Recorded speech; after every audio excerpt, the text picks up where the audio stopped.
Your Steve Jones Show podcast is loading now. The Steve Jones Show podcast is sponsored by Sunbury Motors, North 4th Street in Sunbury, and Sunbury Motors Kia, routes 11 and 15 in Hummel's Wharf.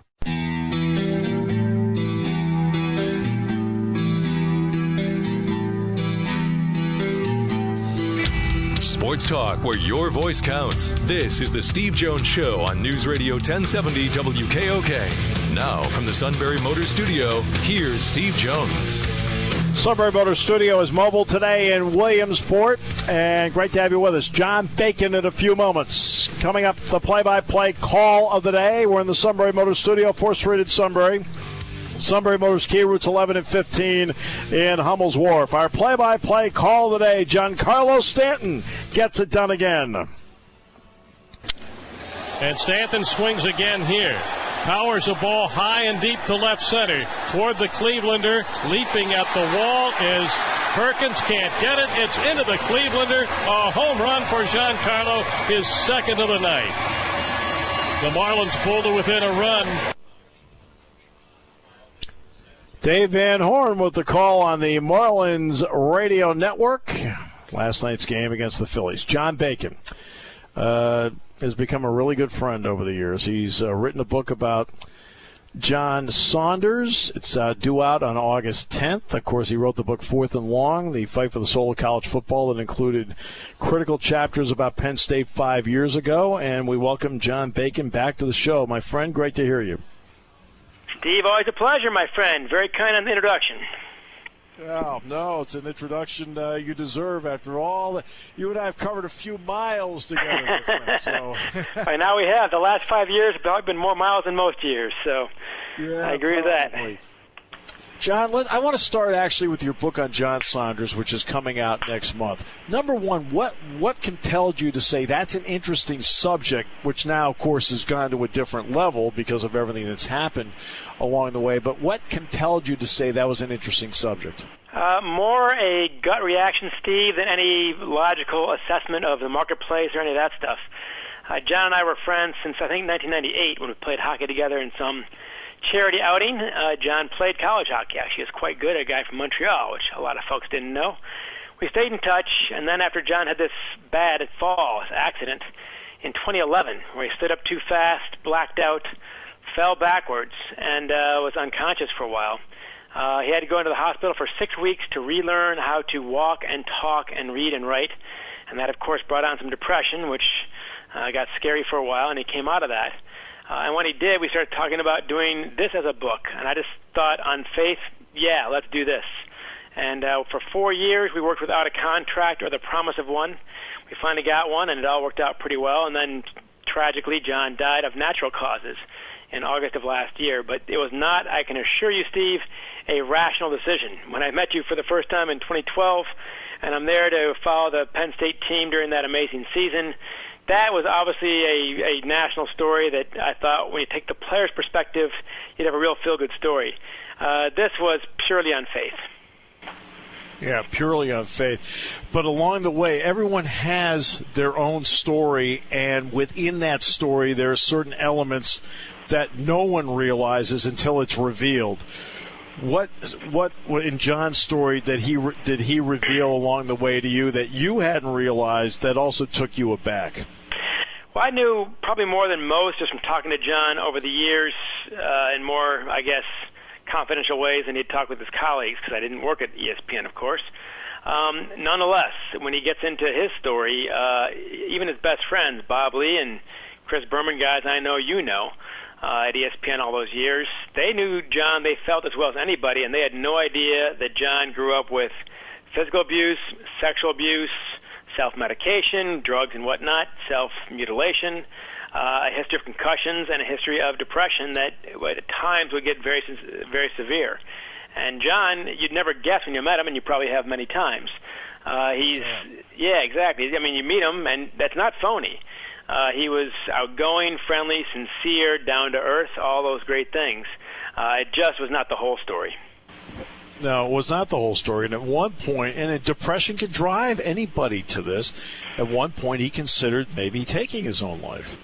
More than once, actually, and the time we focus on in the book that we started the book with in 2011, 2012, about 6 months after this bad accident. He said that, and this applies to what we do, Steve, in the football world. We talk a lot about concussions and whatnot, and John made clear, look, concussions don't make you depressed. Losing your faculties, your short-term memory, your ability to do certain things, and not knowing if you're ever going to get that ability back, said that will make you depressed. It's not the same thing, and that's what John was dealing with when he tried to come back too soon on ESPN and made a lot of mistakes on air. And Steve, poor you and me, we know that these days when you make a mistake on air, there'll be 10 of your friends on Twitter to tell you all about it, and that was a new world for John. So that was getting him down, and that's where he had suicidal thoughts. I guess the positive part of this story, and there's more positive than negative for sure, is that depression is, it's a disease. It's not just, you don't just snap out of it. So if you have it, get help and get your friends help. Two, it's very treatable. In the vast majority of cases, you will, it'll get much better, or you will come out of it entirely. But you got to get help, and that's one of John's big messages. The reason it's written from John's point of view, he's on a train with Joe Biden, the former vice president, after a conference on mental health at the White House with Bradley Cooper from the Playbook movie, of course, Glenn Close and others. Biden said, you can come out as a gay football or basketball player these days, and it's less of a big deal than coming out with depression, because nobody ever has during their careers. It's amazing. And John realized that this is what his role has to be. Military guys, athletes, African Americans are three groups that are least likely to get help when they face this, which is why, sadly, after all this nonstop war we've had, that many of those people have committed suicide, and one reason why is they don't get help. So that is the message. I think he is a trailblazer, and I wish John was around for this victory lap, basically, to get this embrace from the world. People who've read it already, Adam Schefter, Bob Lee, Chris Berman, have already gushed about it because John was utterly forthcoming. And it takes a breakthrough guy like that to do it. John had almost nothing to gain by writing this book. I mean, the money you make from a book ain't what they pay you at ESPN these days. So it's not the money, and as far as fame goes, I believe John had that. So what you're going to lose is your privacy, basically, and not just yours, but also, to a degree, that of your family and your brother and so on. So you had to talk to them first as well and get their approval. But he wanted to do it for two reasons. One is he wanted to come clean himself and have that catharsis.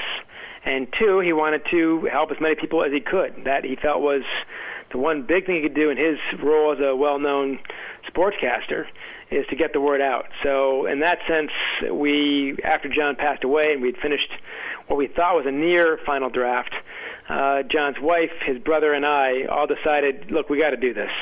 This is exactly what John wanted, and we know he wanted this. So let's finish it up. And so far, the response has been very positive. Yeah, I'm not surprised. I can't wait to sit down and read it myself. I've got to get into the 5-year anniversary of the sanctions coming down.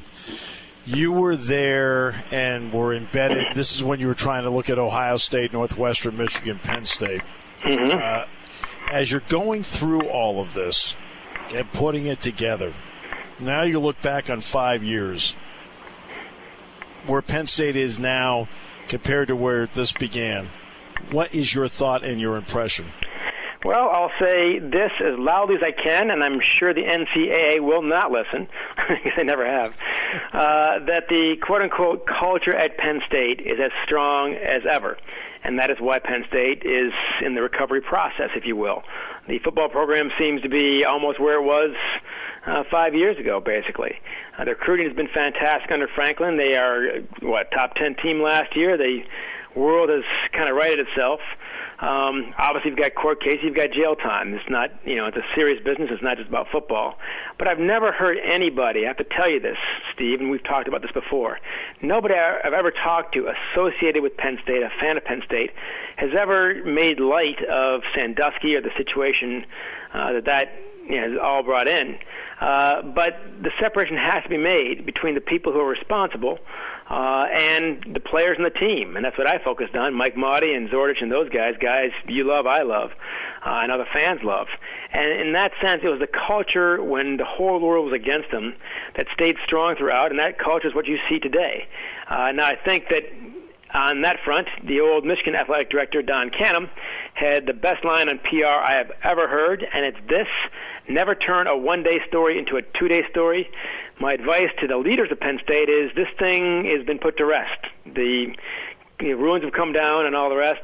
Let all that go and call that good. Get back to being Penn State full blast, and that culture is very strong, and you see it on the field and off the field. I don't know if I've ever asked you this question before, because you were working with 3 other programs at the time. So you did a little bit here, a little bit here, a little bit there. As this was happening to Penn State, in the other 3 programs that you were working with and embedded with, what was their reaction to what was going on at that particular time here?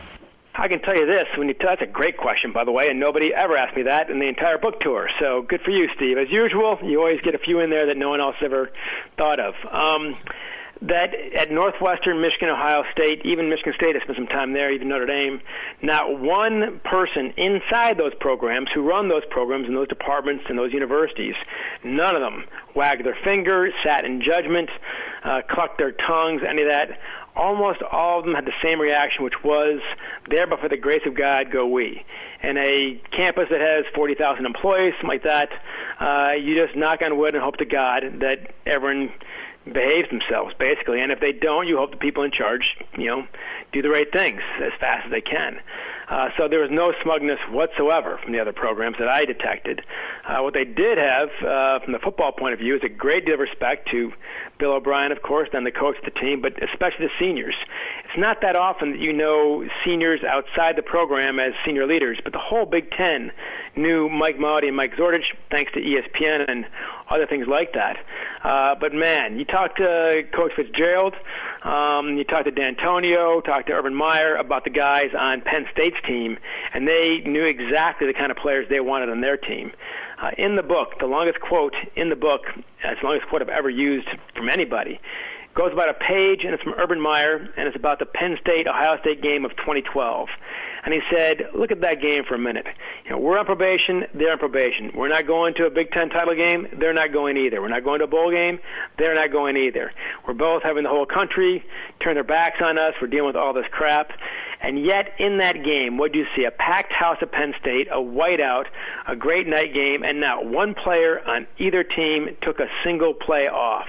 What are they fighting for? They're fighting for their teammates, their classmates, their school, the lettermen, the alumni, the fans. They're fighting for all the things you love about college football, nothing more. He said that was a great example of the spirit of college football.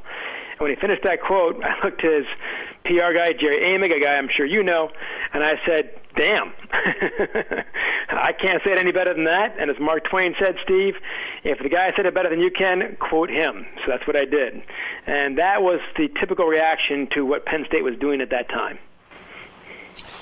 Amazing. And, John, we go back to I'll tell you, the documentary I really enjoy is Tiebreaker, and you're in it a lot. And something that really, you remember you said, Don Canham said, don't make a one-day story, a two-day story. Oh, yeah. Tiebreaker is a 4-decade story. I might quote you on that, Steve. I'm afraid you're right. That's 44 years ago. And Mike Lantry, the kicker in that game, is probably going to be honored this fall at Michigan Stadium, so it never dies. Good. All right, I'm glad he will. But something that's important about that is that they've never once released what the vote is. And if they had just released the vote, they could have put a whole bunch of stuff to bed.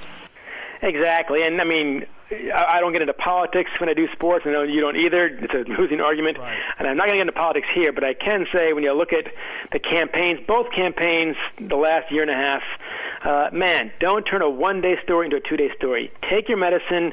bite the bullet and be done with it. And you'll take a hit, but it'll be short, and we get over it very quickly. And when I consult with corporations about this stuff, I say, look, apologies in the press are incredibly boring. This guy shows up, we screwed up, we did X, Y, and Z, we're going to fix it, here's how. And we go, we write it down, and as you know, Steve, we walk away. Next story. Somebody else somewhere is going to screw up. Don't worry about it. But if you give us a cover-up, wow, that's fascinating. So that's what they did in the tiebreaker thing. To this day, this is before, of course, Penn State started playing 20 years later in the Big Ten. But yeah, the vote was either 6-4 or 5-4-1 or we don't know what, but Ohio State got the nod to go to the Rose Bowl, which does affect Penn State because after that they realized that it was a silly rule to have only one Big Ten team go to a bowl game, the Rose Bowl or bust. So Michigan at 10-0-1, ranked 4th in the nation, didn't go anywhere. And for 3 years, they were 30 wins, 2 losses, 1 tie, no bowl games during that stretch. And so that changed the whole bowl picture, which is why almost every Big Ten team that can still stand at the end of the season goes to a bowl game. But those are the ripples. But, yeah, I mean, you think you're being cute and clever by trying to keep things to yourself. It rarely works. It rarely works. I want to take just a quick glimpse. I want to get your opinion about the future of this thing because the new Fox TV contract, along with everybody else, starts this year. But then after that, we might see Amazon. We might see who knows what we're going to see. What do you see as the future of college sports, in your mind? Because the model is changing so much right now. Do we have 4 super conferences? Does everybody expand one more time? Because no offense, but I think the Big Ten, to be honest with you, might be too big. But that's just me. I thought 12 was a great number, but that's only a personal opinion. What do you think might happen with this model? How much we love college football? You and I love it, but can they ruin it? Yes and yes. Per usual, Steve, we agree on just about everything here.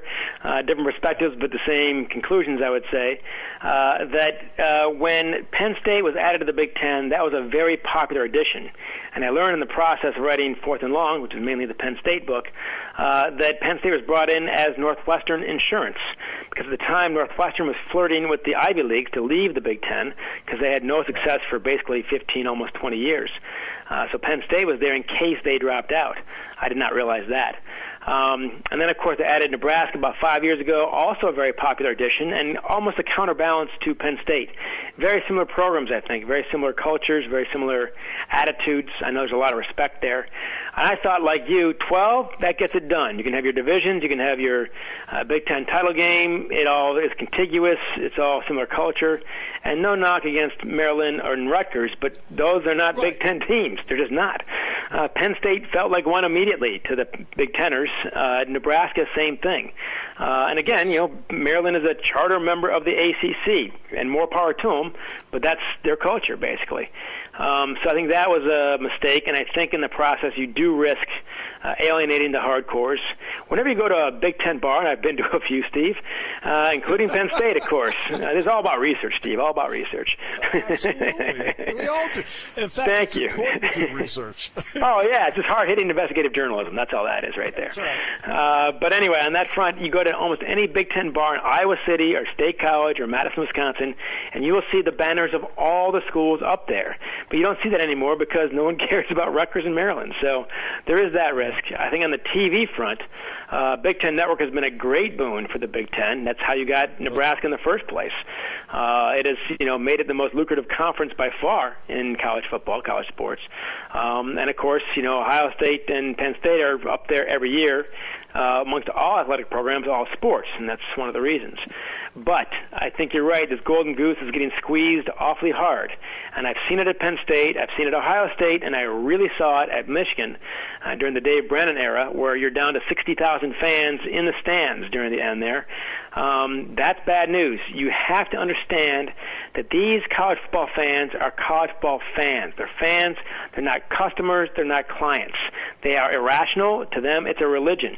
And Ed Zetters used to be the pastor of the Methodist Church in downtown State College, great guy. He said to me, it's part of, yeah, you know, Ed, and he said it's part of worldwide Methodism, that you need more than food and shelter to live a full life. You need values to stand for, people to stand with, and a place to stand with them. And he said, I do a pretty good job here in State College of doing that on Sundays in my church, but I can't help but notice the church down the street holds 108,000 true believers. And so you better get that. We can all stay home. We can all watch on TV. You know, no line for the bathrooms, you can drink beer and everything else. So why do you drive 4, 6, 7 hours to State College? It's a religion. And don't forget that, and don't push it too hard. One final question, John, I'll let you go. Thanks a lot for your time. Oh, sure. As always.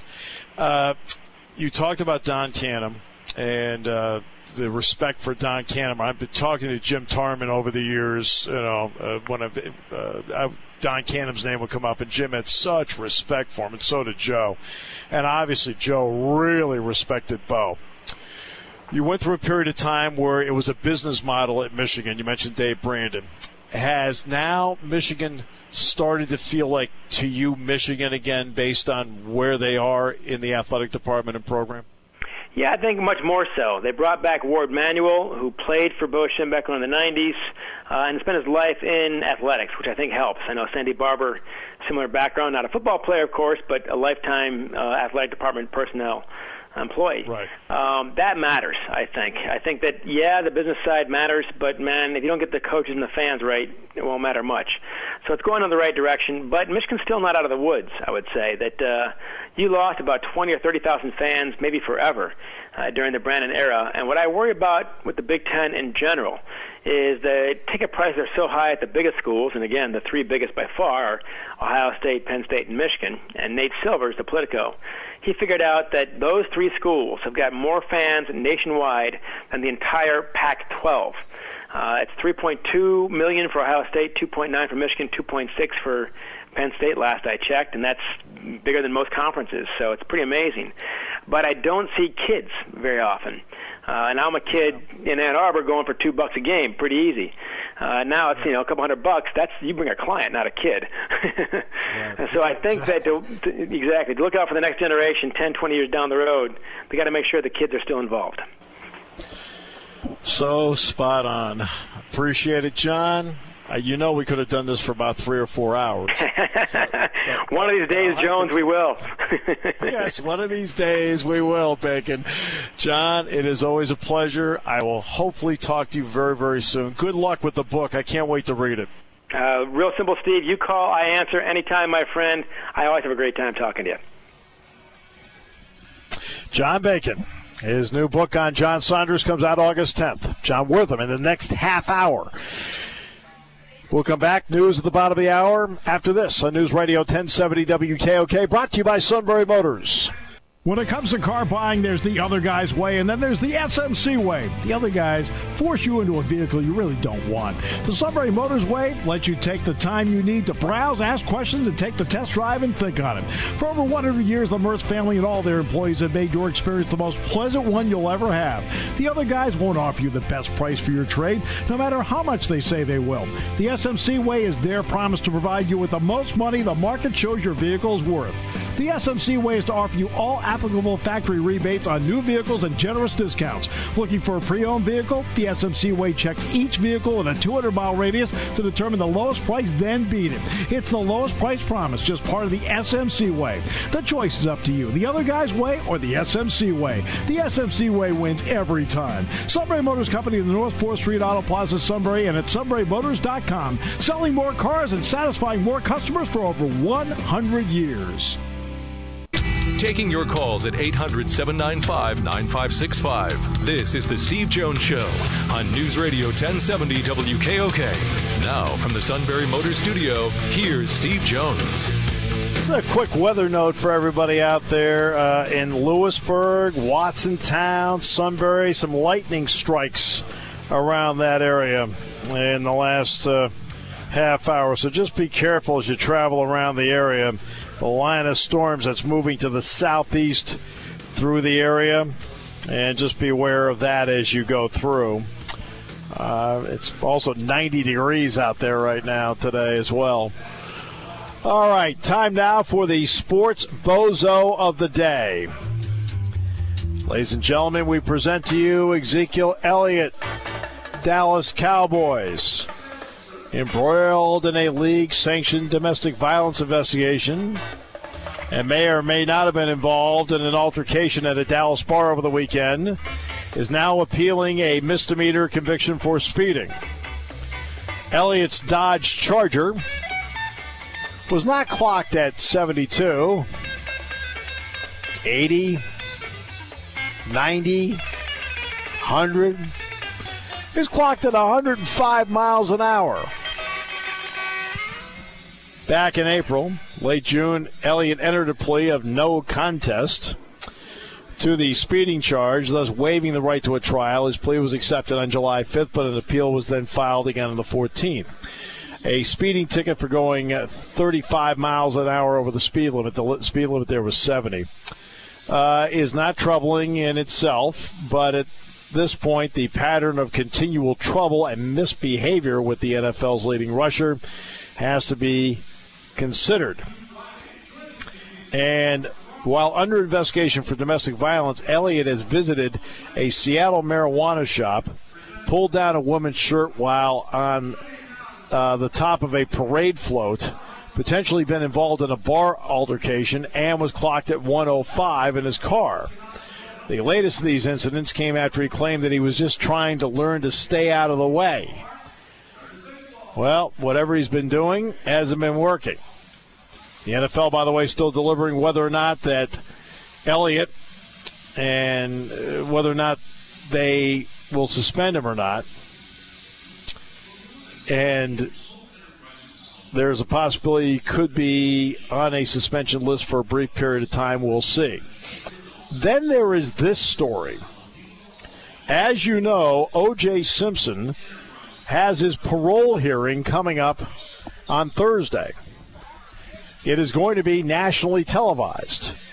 CNN, MSNBC, Fox News, ESPN, maybe even the over-the-air networks are going to air his parole hearing.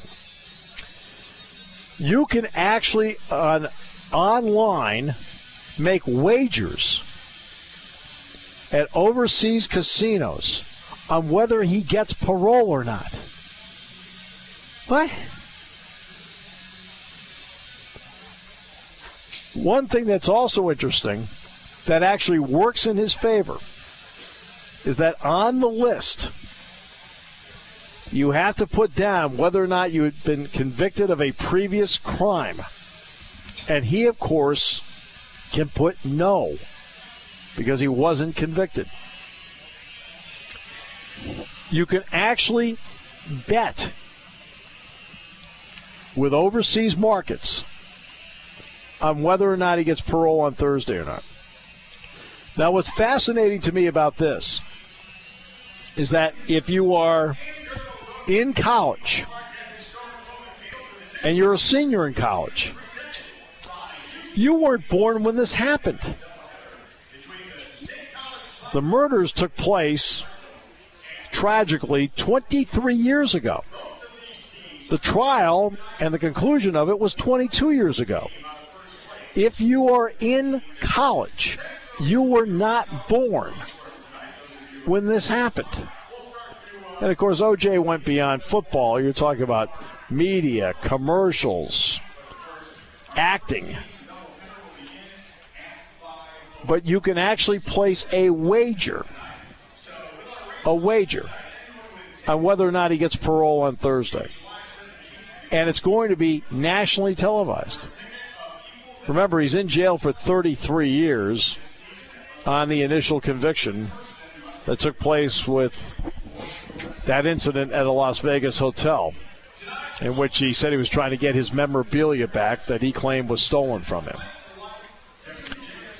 But that is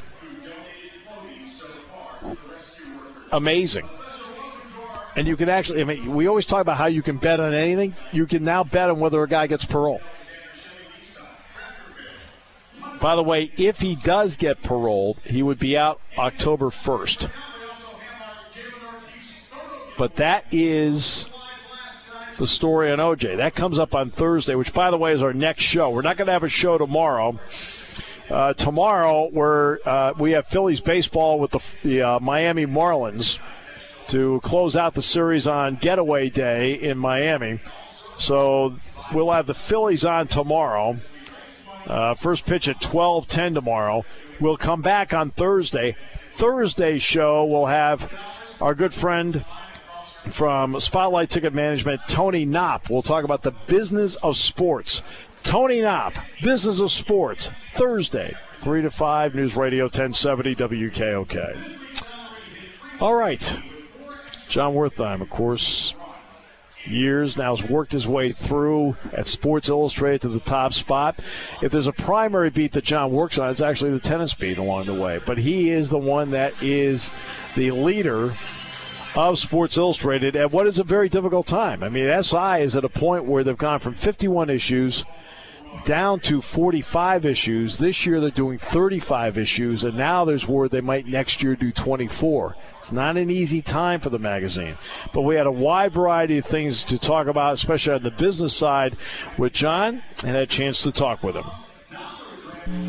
All right, John, let's get to you wrote, I thought, a very compelling piece about ESPN, where it is, where it's going. What are a couple of elements along the way that you either figured out, heard about, that really took you in the direction that you went in with your article? Well, I mean, I think most of us in our media consumption kind of we see it ourselves in our own homes. We spend more time on our phones and less time watching cable, and that's got to have an impact. I mean, I think that the notion of the whole cable bundle of sort of this is what you get and this is what you're paying for, and if you don't want to watch the Discovery Channel or ESPN, too bad, you're paying for it anyway. That's not the great, asking people to pay for something they don't want is not a great sustainable business model. And we see what's happening with ESPN and the whole cable model, and we see how that could potentially trickle down to rights fees. And the point I was trying to make is that the NFL, the NBA, these pro leagues, if cable rights fees start to decline, there are a lot of ways to make that up. They can find digital partners, they can change their business, they can pay the players less, they can go into Asia and find new markets. I mean, this is normal businesses. They can find ways to offset decline. College sports is a completely different animal. And you don't pay the players, and because of Title IX, you can't start cutting the unprofitable arms of your business. And a lot of these athletic departments, most of them, in fact, are running at a deficit right now. It's not like they're sitting on these huge piles of cash. And if these rights fees start to go away in college sports, that could really have a big impact in a way that I think is separate from the way it might impact the NFL or the NBA. And is that where Amazon and others along the way, those in the tech world, Silicon Valley, have hit it big? Could they possibly be a collegiate answer? I guess. I mean, we'll see. First of all, it's great that you have these streaming options that are going to come into play. I mean, I think this NFL season will be really interesting, but they're not paying, network prices. They're not paying, ESPN's paying over $100 million a game for Monday Night Football. Those are not near the numbers that Amazon and Twitter and Facebook are paying for streaming rights. I mean, it's pennies on the dollar right now. I think those digital numbers will come up, but right now it's like saying we're going to take that full-page ad in the local newspaper and we're going to get a banner ad, on the Pittsburgh Post-Gazette website. I mean, that's not a one-for-one dollar transfer. But I also think that NFL streaming, NFL is going to be fine. It's a popular product. There's a scarcity. To me, the college sports picture is going to look very different. I mean, I don't know how many people are watching streaming. You tell that Big Ten diving, or I go on these conference networks sometimes, and I'm thinking, I'm paying for the Washington State softball game that's airing right now, and I can't imagine there are many people interested in this programming. So I think, the digital streaming will probably happen for big popular events like NFL games, and that's high value. That's a premium event. Is that going to happen for the Penn State baseball game? I don't know. What's interesting about it is that obviously you're in a business where you have to take care of the current, but then look to the future as well. That's part of what you do. Did ESPN, even though there was new competition in the market, did they misgauge the future of where things are? And I'm thinking mostly about the NBA contract. Yeah, I mean, I had someone tell me that was privy to that contract. They said if that deal were being done today, it would be being done at 30% less the price tag, and that was not even a year and a half ago. And the one thing I keep hearing again and again is that in about 2012, ESPN thought it was going to have this competition from Fox Sports 1 and from the NBC Sports Network and from some of these other rights that were going to come open. And they probably overpaid for a lot of the inventory out there just to sort of take it off the market, just to make sure that these competitors didn't get it.